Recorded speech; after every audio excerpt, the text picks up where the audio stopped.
While shooting continued at Universal Studios, work was already underway at Digital Domain, the special effects team behind Ron Howard's Oscar-winning Apollo 13. Probably the biggest challenge in this film is the sheer number of shots. We know it's, 300 plus probably. I didn't want the special effects to overpower live flesh and blood actors. But on the other hand, I really wanted to create a complete new world for the audience to explore. On calm nights, baby who girls and tiny who fellas drift from the sky in their own umbrellas.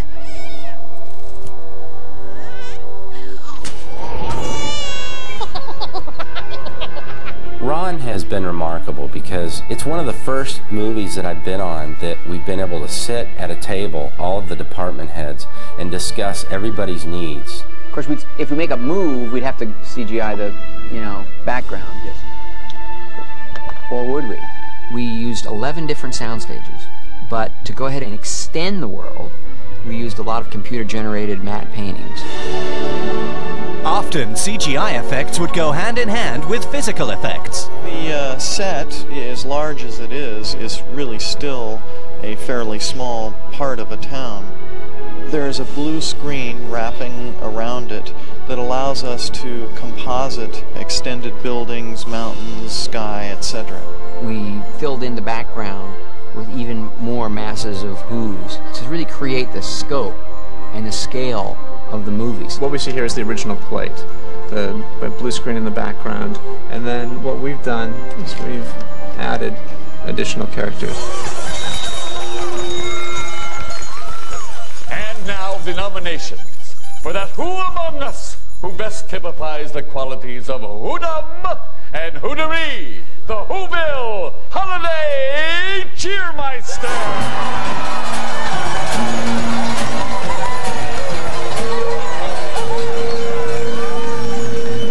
In Whoville, not everybody is the same size. Evening, folks. All the way down to these little guys we call peewees. They're pretty much everywhere if you look hard enough, and it's our job to put them in the shots. That's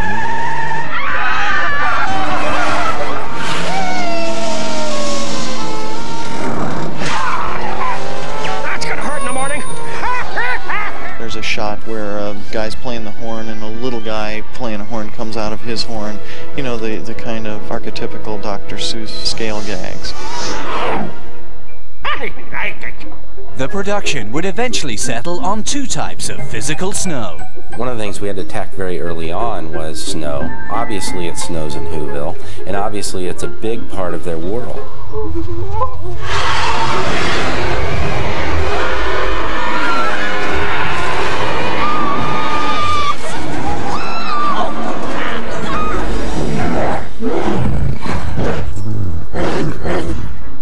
Well done, Max.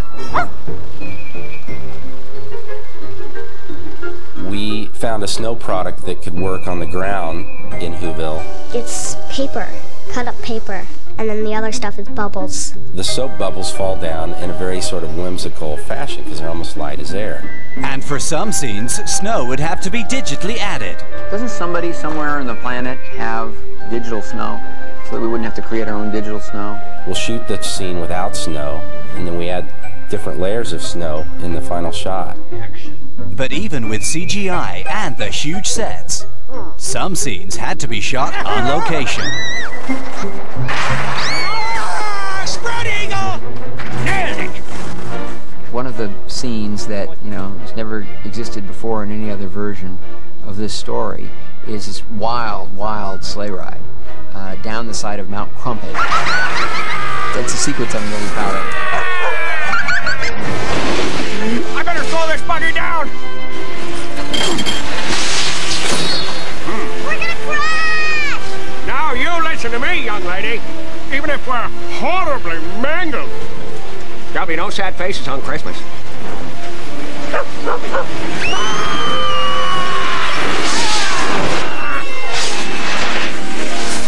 Audiences enjoy it.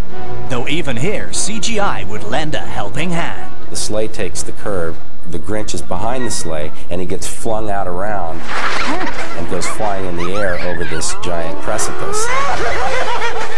kind of in trouble there, and we get to save him. Almost lost my cool there.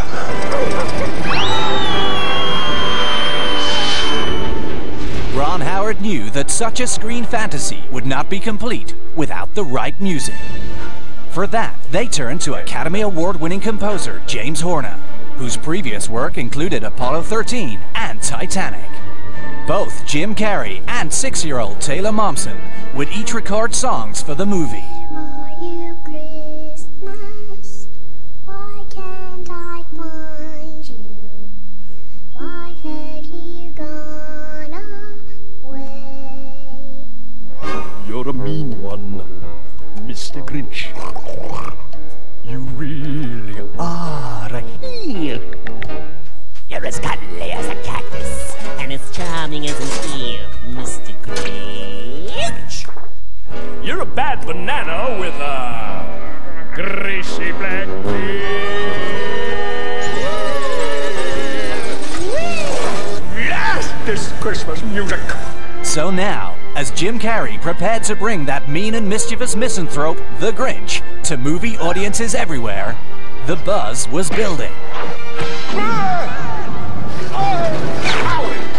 One of the things that excites me the most is actually not sort of the big fantasy aspect. It's not the special effects, which gives it the scope and scale, of which I'm very proud. I think the scenes I like the most are these incredible scenes where Jim Carrey's all alone in his cave, and you realize just how neurotic the Grinch really is. You have no messages? Odd. Better check the outgoing. If you utter so much as one syllable, I'll hunt you down and gut you like a fish. If you'd like to fax me, press the star key. Theodore Geisel passed away some years ago, and he was Dr. Seuss, a genius. I would like nothing better than to believe that he'd be satisfied with our adaptation. Now, after 3 years of painstaking preparation, almost a year of development, and 4 months of principal photography, Very nice. The Grinch is on schedule. 6:30, dinner with me. I can't cancel that again. I'm embarrassed to say it, but I really think it has something for everyone.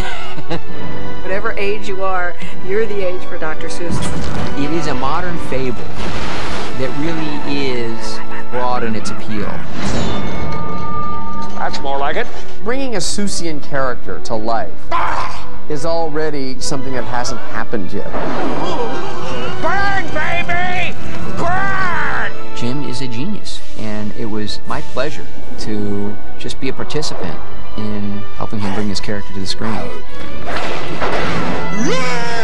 Really, one of the highlights of my career. Why didn't I think of that? As you watch The Grinch, you literally lean forward, and the only time you go back is when you're laughing. Like for year after year, I've put up with it now. I must stop this Christmas from coming. But how? This kind of scale and this kind of movie, it's really cool. Maybe I won't make any more movies after this, because everything's going to be boring after this. I know we've created a world that is mind-blowing, that I've never even seen before. I mean, that it has speed and color and light. We all had our work cut out for us with The Grinch. We're gonna die! But we had great screenwriters. We went to Rick Baker, one of the world's greatest makeup artists, and of course, the extraordinary Jim Carrey. And we've had a lot of laughs. We did it!